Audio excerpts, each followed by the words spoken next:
મિત્રો, આત્મનિર્માણ એકેડેમીની યુટ્યુબ ચેનલમાં આપ સૌ વાલા વિદ્યાર્થી મિત્રોનું હાર્દિક સ્વાગત છે.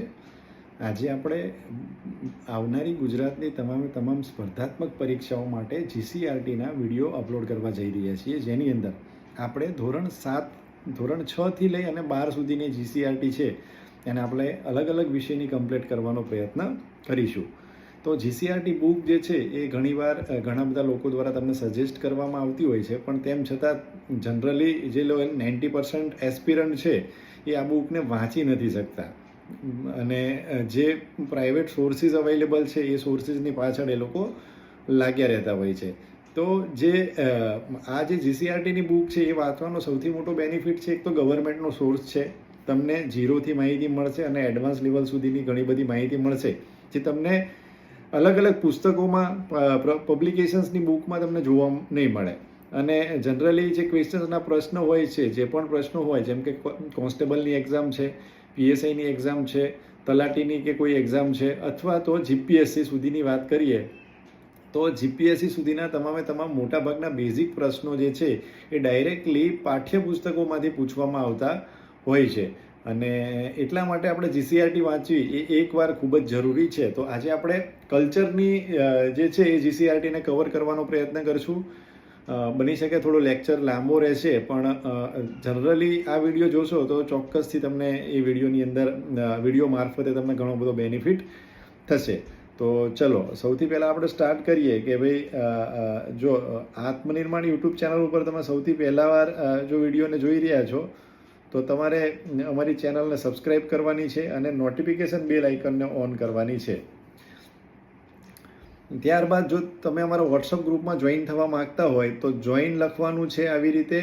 પછી તમે જ્યારે કોઈ જીપીએસસીની તૈયારી કરતા હોય તો જોઈન જીપીએસસી લખવાનું છે. જોઈન પોલીસ કોન્સ્ટેબલની તૈયારી કરતા હોય તો પોલીસ કોન્સ્ટેબલ લખી નાખવાનું છે. બરાબર, એવી જ રીતે તમે જોઈન લખવાનું છે અને સ્પેસ કરી તમે જે પણ એક્ઝામની તૈયારી કરતા હોય એ એક્ઝામ વિશે લખવાનું છે. અને મારો વોટ્સઅપ નંબર છે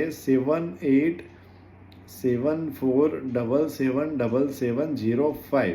બરાબર, આ નંબર ઉપર તમારે વોટ્સઅપ કરી દેવાનું છે એટલે હું તમને એ ગ્રુપમાં એડ કરીશ, એટલે જેટલા પણ નવા વિડીયો આવશે એના વિશેની માહિતી મળશે.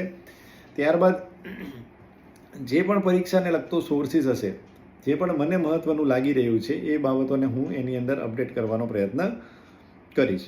તો ચલો આપણે ચાલુ કરીએ. ભારતની ભવ્યતા એ 8મા નંબરથી ચેપ્ટર છે ધોરણ 6નું. અને આપણે જીસીઆરટી વાંચશું ને એટલે પહેલાં ધોરણ 6ની જીસીઆરટી આવશે, પછી 7ની આવશે, 8, 9, 10. એટલે જેમ જેમ આપણે અભ્યાસક્રમમાં આગળ વધતા જઈશું એમ એનું લેવલ જે છે એ ધીરે ધીરે ઊંચું થતું જશે અને તમને બેઝિક જે પાયાની માહિતીથી લઈ તમામ એડવાન્સ માહિતી તમને આની અંદર મળવા જઈ રહી છે, જે કોઈ પણ પબ્લિકેશનની બુકમાં નહીં મળે. આપણે ટ્રાય એવી રીતે કરશું કે આજે એક લેક્ચર લઈશું, બીજો લેક્ચર અપલોડ કરતાં પહેલા લેક્ચરમાંથી શું પ્રશ્નો બની શકે છે મોટાભાગના એ પ્રશ્નોને કવર કરશું. તમારે કમેન્ટમાં એનો જવાબ મને આપી દેવાનો છે. ઓકે, સો આવી રીતે આપણે આપણી સિરીઝને આગળ વધારીશું. ચલો હવે જોઈએ તો ભાઈ જુઓ કે પ્રાચીન સમયમાં ઘઉં, જવ, ડાંગર, જુવાર, બાજરી, તલ, વટાણા વગેરેની ખેતી થતી હતી. તો એમને પૂછવામાં આવે કે પ્રાચીન ભારતમાં નીચેનામાંથી કઈ ખેતી નથી થતી અથવા તો કઈ ખેતી થતી હતી. બરાબર, તો એ તમને પૂછવામાં આવશે. તો એના વિશેનો તમને ખ્યાલ હોવો જોઈએ. તો લગભગ બધી વસ્તુઓ જે કઠોળ છે, ઘઉં, જવ, ડાંગર, જુવાર, આ બધી ખેતી આપણને જોવા મળતી હતી. અને જે હડપ્પા છે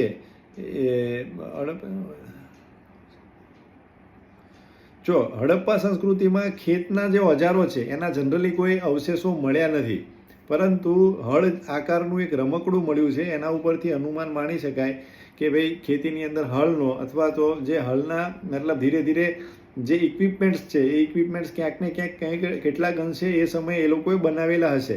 તો હળ આકારનું આ રમકડું મળ્યું હતું, એના ઉપરથી અનુમાન એવો બાંધવામાં આવે છે. આ સિવાય જંગલો સાફ કરવા માટે કુહાડીઓ, હળના ફણા ઉપરાંત દાતરડું, કુહાડાથી તેઓ પરિચિત હતા. તો આ બધા ઓજારોથી એ લોકો ઓલરેડી નોવન હતા, એ લોકોને ખ્યાલ હતો આ બધા ઓજારો વિશે. સો એ ઇમ્પોર્ટન્ટ વસ્તુ છે. ત્યારબાદ તમારે શું કરવાનું છે, ખાસ એક ધ્યાન રાખજો. જો મારા માધ્યમથી તમારે કંઈક બેનિફિટ લેવો હોય, બરાબર, આત્મનિર્માણનું આ નવું ઉપક્રમ છે અને આના માધ્યમથી જો તમારે કંઈક બેનિફિટ લેવો હોય તો તમે નોટ ખાસ બનાવજો આ વિડીયોની. નોટ બનાવવાથી ફાયદો શું થશે કે તમને એક્ઝામ સમયે એક તો ઇઝી રિવિઝન થઈ જશે. એક્ઝામ સમયે તમારે કંઈ વિડીયો રિવિઝન કરવા બેસવાનું નથી. અત્યારે તમારી પાસે ટાઈમ છે એટલા માટે વિડીયોને જોવાનો છે, સાથે સાથે બુક પણ રાખવાની છે. ઓકે, એટલે ઘણી બધી વસ્તુ આની અંદર તમારો કોન્સેપ્ટ જે છે એ ક્લિયર કરવાનો હું પ્રયત્ન કરીશ.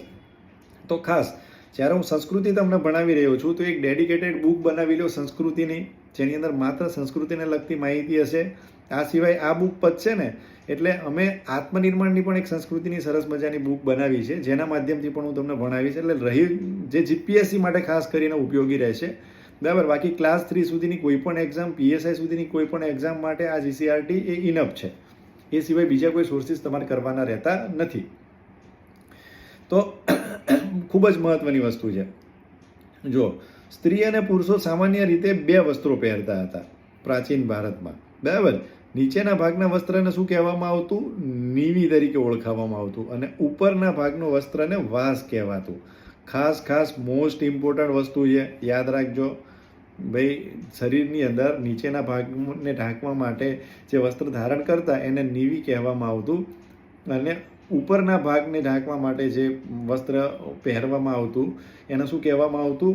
એને વાસ કહેવામાં આવતું. ઘણીવાર એક દુપટ્ટા જેવો અલગથી દુપટ્ટો પણ એ લોકો દ્વારા રાખવામાં આવતો. બરાબર. ઉપરના વસ્ત્રની ઉપર. તો એને પણ શું કહેવામાં આવતું? અધિવાસ તરીકે કહેવામાં આવતું.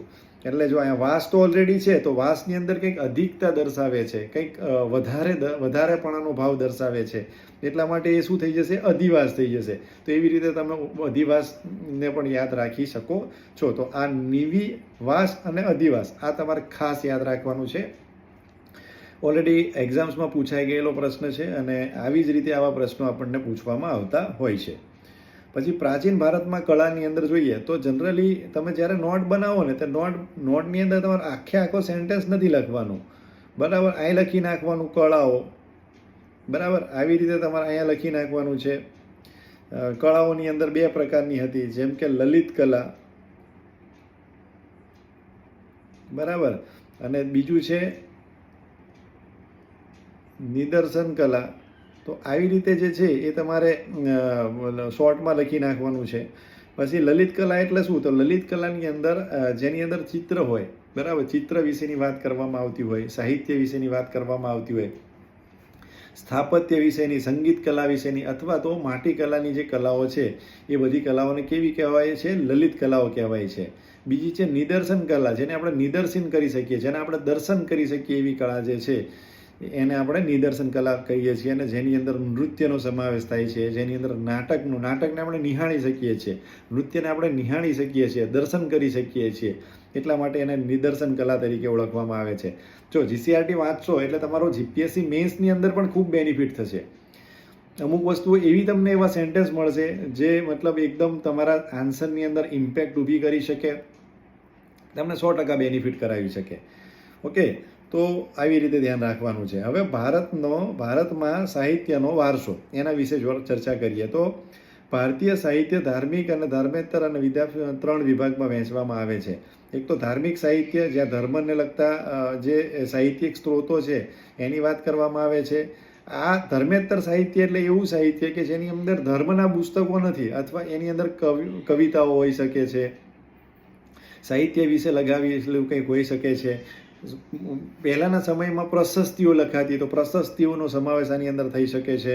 પછી વિદેશી મુસાફરો જે આવ્યા હતા, ફાહિયાન આવ્યા હતા, હિનિયાન આવ્યા હતા, તો આ બધા જે છે ને મુસાફરોએ જે પણ આપણને મતલબ વર્ણન કરેલા છે, એ વર્ણન ઉપરથી પણ આપણને ભારતના સાંસ્કૃતિક વારસા વિશે ઘણી બધી ખ્યાલ આવે છે. ભાઈ, આપણો સાંસ્કૃતિક વારસો જે છે એ અત્યારે એકદમ ડેવલપ થોડો થયેલો છે. એ ડેવલપ કરતાં સમય લાગેલો છે. એની અંદર કાળક્રમે ઘણા બધા ફેરફારો થયેલા છે. એટલા માટે શરૂઆત એની ક્યાંથી થઈ એ જાણવાનું માટે આપણે બહુ જરૂરી છે. તો સૌથી પહેલાં આપણે જોઈએ, જેમ વાત કરી હતી એમ, કે ધાર્મિક સાહિત્ય. તો ધાર્મિક સાહિત્યની અંદર સૌથી પ્રાચીનતમ ધાર્મિક સાહિત્ય કયું છે? તો સૌથી પ્રાચીનતમ ધાર્મિક સાહિત્ય જે છે એ આપણા વેદ છે. જેની કેટલી સંખ્યા છે? જેની કુલ 4 સંખ્યા છે. 4ની અંદર ઋગ્વેદ, યજુર્વેદ, સામવેદ અને અથર્વવેદનો સમાવેશ આની અંદર થાય છે. હવે વેદની ભાષા એવી હતી કે જે સામાન્ય વ્યક્તિ છે અથવા તો સારો એવો પ્રકાંડ પંડિત પણ છે, એ પણ આ વેદની ભાષા જો ડાયરેક્ટલી વાંચે તો એને સમજણ ન પડી શકે. એવી ભાષાની અંદર લખેલા છે. એટલા માટે વેદોને સમજાવવા માટે અલગ અલગ ગ્રંથોની રચના થઈ, જેની અંદર સૌથી પહેલાં બ્રાહ્મણ ગ્રંથો લખાણા, પછી આરણ્યકો લખાણા. આરણ્યકો એટલે વનમાં જઈને જે ગ્રંથોની રચના થઈ એને આરણ્યકો તરીકે ઓળખવામાં આવે છે. બરાબર. બ્રાહ્મણ ગ્રંથોની અંદર આપણે વાત કરીએ તો સતપદ બ્રાહ્મણ છે, ગોપદ બ્રાહ્મણ છે. બૃહદ આરણ્યકની અંદર વાત કરીએ તો બૃહદ આરણ્યક છે, જે શેના માટે રચના કરવામાં આવી? તો જે વેદ છે એ વેદોને સમજવા માટે, વેદોને સમજાવવા માટે, વેદોને શીખવા માટે, વેદોમાંથી જ્ઞાન લેવા માટે, વેદોમાંથી જ્ઞાનનો પ્રસાર કરી શકાય એટલા માટે આ બધા ગ્રંથો લખાણા છે અને આ બધા આરણ્યકો લખાણા છે. પછી આ સિવાય વેદ થઈ ગયા, બરાબર.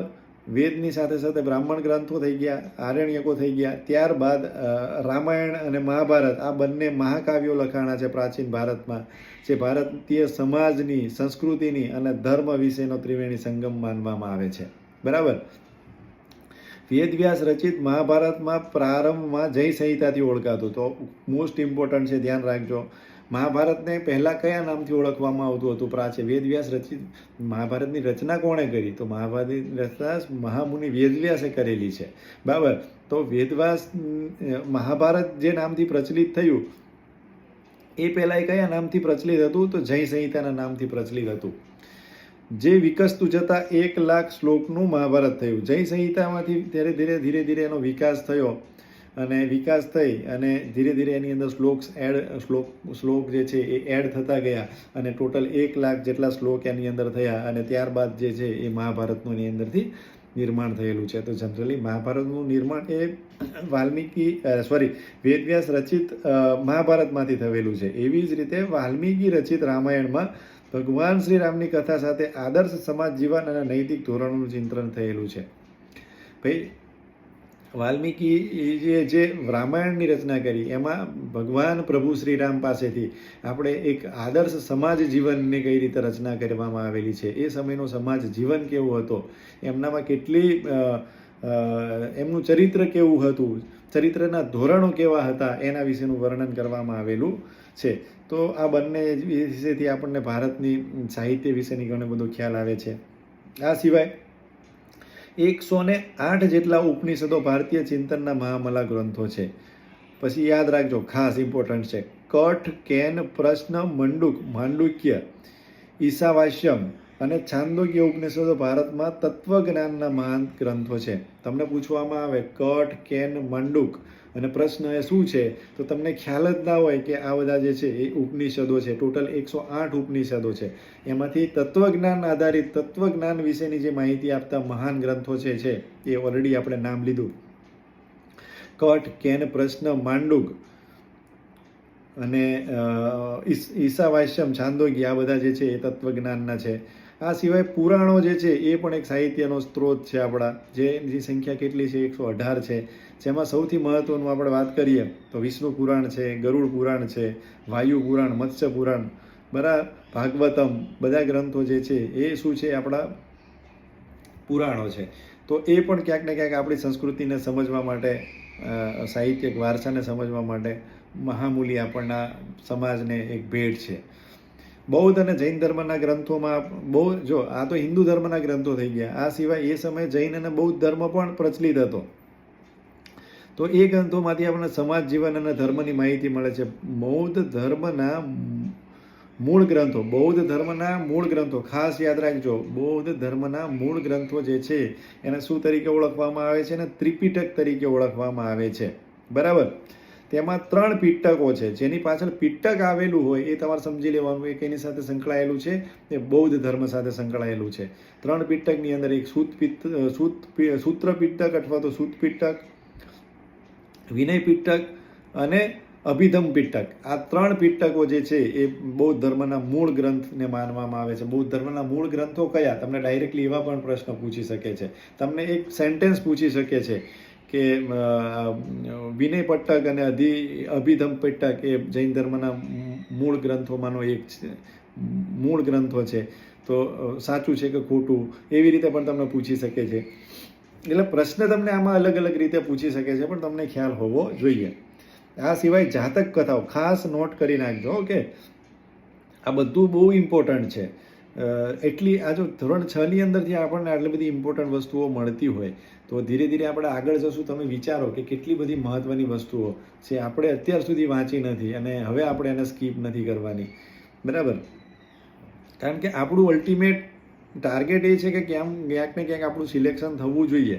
જો હું વાંચી લઈશ, સમજાવી દઈશ તમને, પણ યાદ રાખવું એ મહત્ત્વનું છે. તમારે યાદ રાખવું પડશે. યાદ રાખવા માટે તમારે એને નોટ કરવું પડશે, બરાબર. નોટ કરેલું હશે તો તમે એને વાંચી શકશો.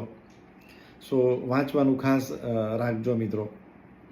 પછી ઘણી એ સમયે જાતક કથાઓ લખવાતી હતી, જેમાં દીધ નિકાય, અંગુત્તર નિકાય, મંજીમન નિકાય, આ બધા જે છે અગત્યના બૌદ્ધ ધર્મના ગ્રંથો છે, બરાબર. જાતક કથાઓ એટલે કોઈ જાતિ વિશે, કોઈ મતલબ કોઈ રીત રિવાજ વિશે ઘણી બધી કથાઓ લખવાતી, એને જાતક કથાઓ કહેવામાં આવતી. આ સિવાય નાગસેનનું મિલિંદ પાનહો અને આર્ય મંજીસીનું શ્રી મૂળ કલ્પ અગત્યના બૌદ્ધ ગ્રંથો છે. તો નાગસેનનું કયું ગ્રંથ છે?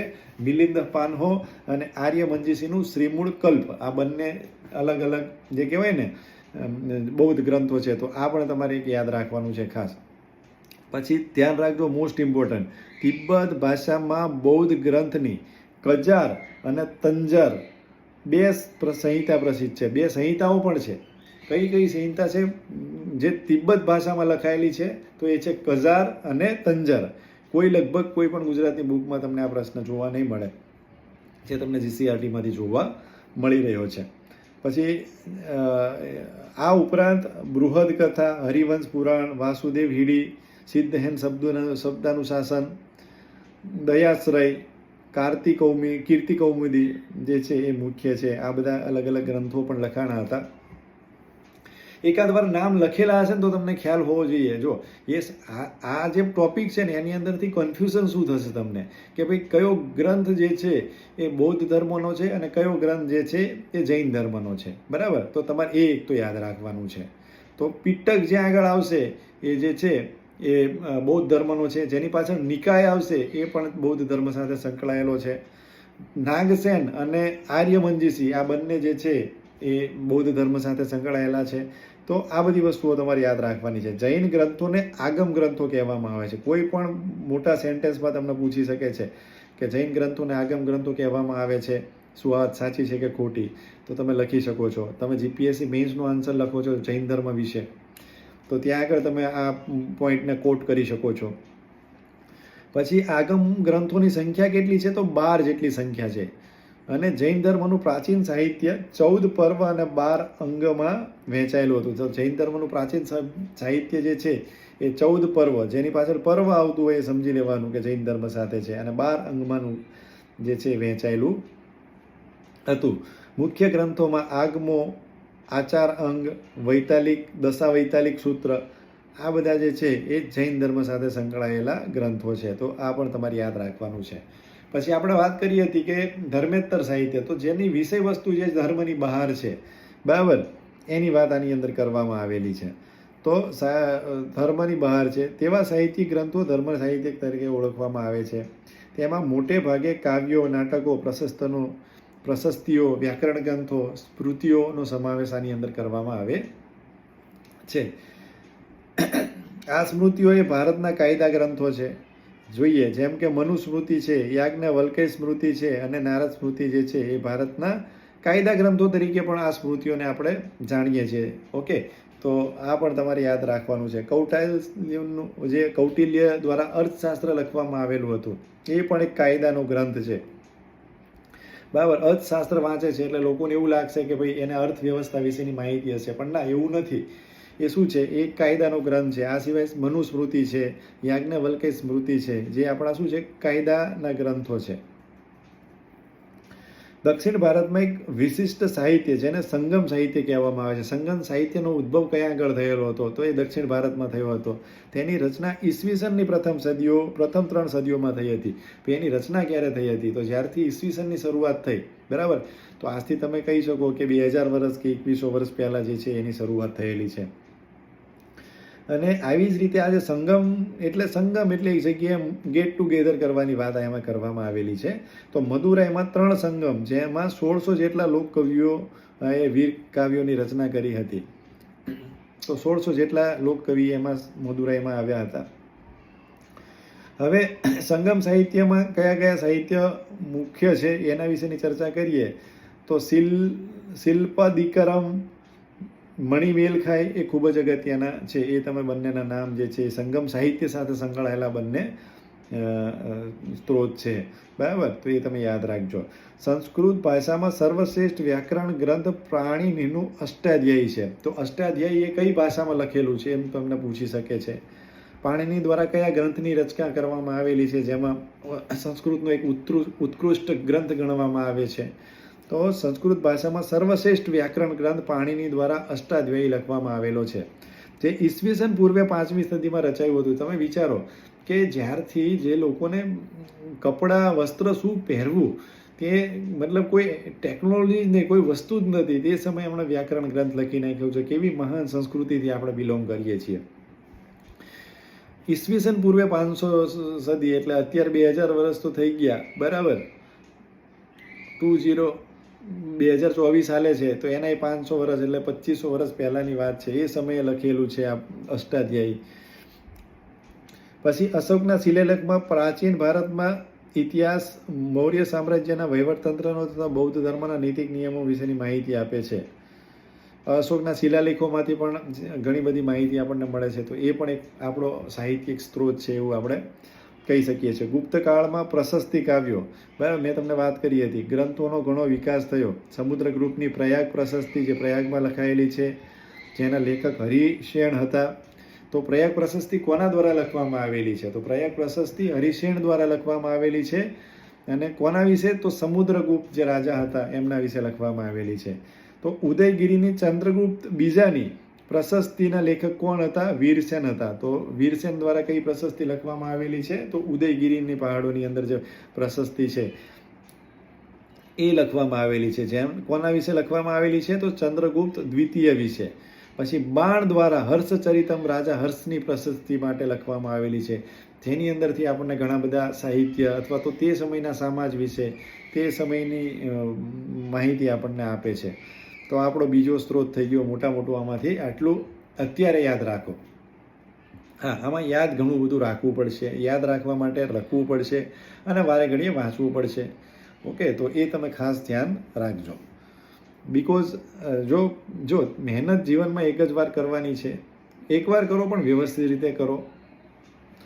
વિદેશી મુસાફરોના વર્ણનો જોઈએ તો ભારતમાં સદીઓથી અનેક વિદેશી પ્રવાસીઓ આવતા રહ્યા છે, જેમણે ભારતના વર્ણનો લખ્યા છે. પછી આવા મુસાફરોમાં ચંદ્રગુપ્ત મૌર્યના દરબારમાં કોણ આવેલું હતું? તો ગ્રીક એલચી મેગસ્થનીસ ખૂબ જ અગત્યના છે. તો મેગસ્થનીસ જે છે એ ચંદ્રગુપ્ત મૌર્યના દરબારમાં આવેલા છે. તેમણે ઇન્ડિકા નામનો ઉત્કૃષ્ટ ગ્રંથ લખ્યો છે, બરાબર. મેગસ્થનીસ દ્વારા કયા ગ્રંથની રચના કરવામાં આવેલી છે? તો ઇન્ડિકા ગ્રંથની રચના કરવામાં આવેલી છે, જેમાં મૌર્ય યુગ વિશેની, મૌર્ય યુગના ઇતિહાસ વિશેની માહિતી આપણને ઇન્ડિકામાંથી મળેલી છે. એ જ પ્રમાણે ગ્રીક નાવિક ટોલમી દ્વારા ભૂગોળ વિશેના ઘણા બધા ગ્રંથો લગાયેલા છે, અને જેના દ્વારા ભારતના બંદરો વિશેની, એ સમયના પ્રાચીન બંદરો વિશેની આપણને માહિતી જે છે એ ટોલમીની જે ભૂગોળ ગ્રંથ છે એની અંદરથી મળે છે. પછી ચંદ્રગુપ્ત દ્વિતીયના સમયમાં આવેલ ચીનના મુસાફર ફાહિયાન અને સમ્રાટ હર્ષવર્ધનના સમયમાં આવેલ ચીની મુસાફર યુએનસાંગ, તત્કાલીન ભારતીય સમાજ. તો આમાં ખાસ તમારે યાદ રાખવાનું છે, જે ચંદ્રગુપ્ત બીજા હતા એના સમયમાં કોણ આવે છે? તો ફાહિયાન આવે છે. અને હર્ષવર્ધન જે રાજા હતા એના પછીની વાત છે. તો હર્ષવર્ધનના સમયમાં યુએનસાંગ આવે છે, બરાબર. આમાં યુએનસાંગ કે યુએનસાંગ કો બંને સેમ જ છે, બરાબર. ઘણી બધી વસ્તુઓમાં અહીંયા ત લખેલો છે તો સાંગ પણ કહી શકો છો, પણ તમને ખ્યાલ હોવો જોઈએ ફાહિયાન અને યુએનસાંગ વચ્ચેનો ડિફરન્ટ.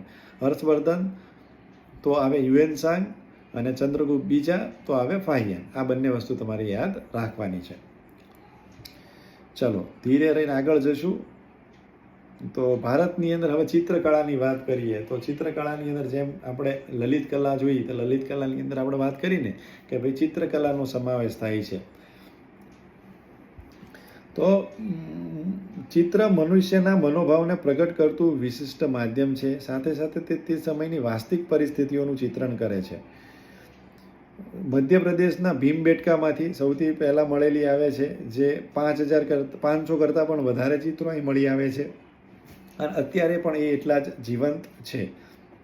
આ સિવાય અજંતા ઇલોરા બાગ જે એમપીની અંદર આવેલું છે. ઓકે, એમપીની અંદર આવેલું છે, જેને પણ બાગ એક જગ્યાનું નામ છે. ગુફાઓમાં અમરાવતીમાં ભારતીય સંસ્કૃતિ સાથે મોટા પ્રમાણમાં ચિત્રો મળી આવ્યા છે. તો ક્યાં ક્યાં મળી આવ્યા છે તમને બેઝિક ઇન્ફોર્મેશન હશે તો ક્યાંક તમે મેન્સમાં લખી શકશો. અજંતાના જે ચિત્રો છે એ વિશ્વવિખ્યાત છે, જેમાં બુદ્ધની જાતક કથાઓ અને બુદ્ધની સાધનાને ચિત્રોમાં વ્યક્ત કરવામાં આવેલી છે. તો ભાઈ તમને પૂછે કે બુદ્ધની જાતક કથાઓ અને બુદ્ધની સાધનાના કયા ચિત્રોની અંદર એનો ઉલ્લેખ જોવા મળે છે, તો એ અજંતા ઇલોરાના જે ચિત્રો છે, બરાબર, ભીત ચિત્રો જે છે એની અંદર આપણને એ જોવા મળે છે. પદ્મપાણીનું વિશ્વવિખ્યાત ચિત્ર ભારતીય સંસ્કૃતિનું ઘરેણું છે. તો ઇલોરાનું શિવ મંદિર એક જ શિલામાંથી કોતરેલું મહાન શિલ્પ છે.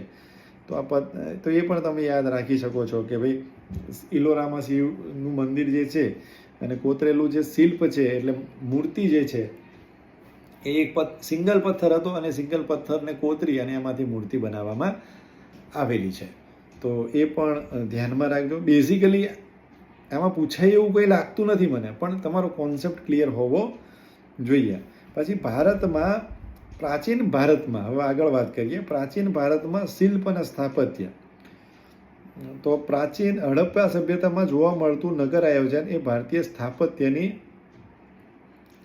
વિશ્વ પ્રસિદ્ધ નમૂના છે. એક સમાન નગર રચના, બરાબર, હડપ્પા વિશેનો ઇતિહાસ લગભગ તમે વાંચ્યો હશે.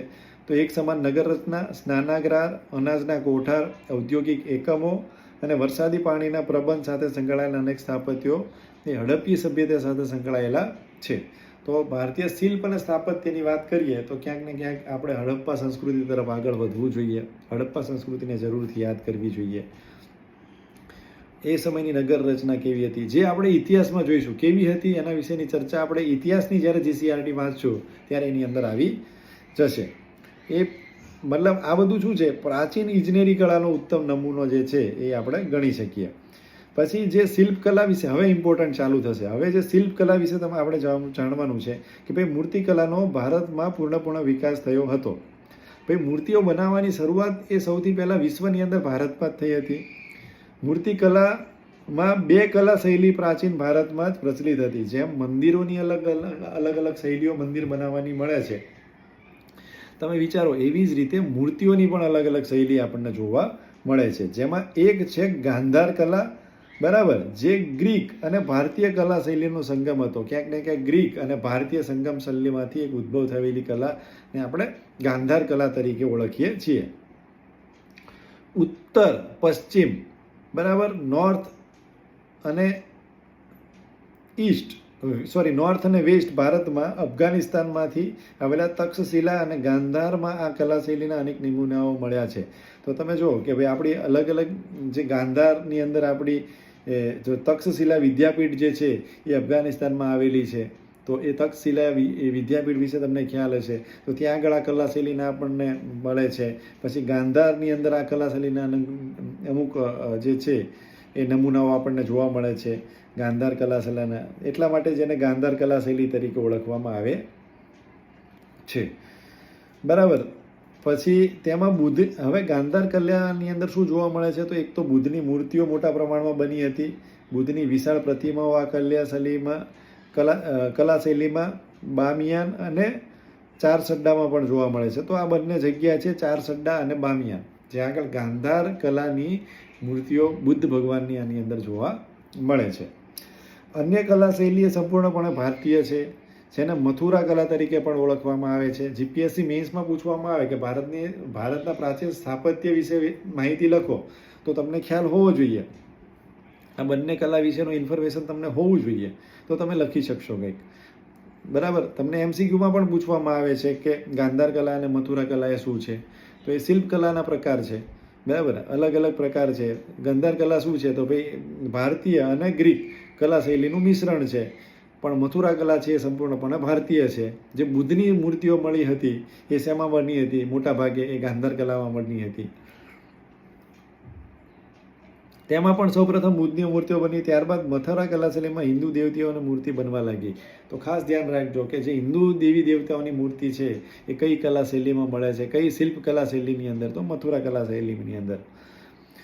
અમરાવતી, અજંતા, નાસિક અને સારનાથમાં પણ આ બધી જગ્યાએ જે છે એ એના આ શૈલીના આપણને નમૂના જે છે એ પ્રાપ્ત થયેલા છે. તો આ વિડીયોને આપણે અહીંયા જ વિરામ આપીશું અને નેક્સ્ટ વિડીયોની અંદર આપણે સ્તૂપો અને વિહારો વિશે જોઈશું કે એની અંદર શું સાહિત્યિક દ્રષ્ટિથી ઇમ્પોર્ટન્ટ છે, પરીક્ષાની દ્રષ્ટિથી શું ઇમ્પોર્ટન્ટ છે. જો આ વિડીયોને તમને યોગ્ય લાગ્યો હોય તો લાઈક, કમેન્ટ અને શરૂથી કરજો. Thank you so much.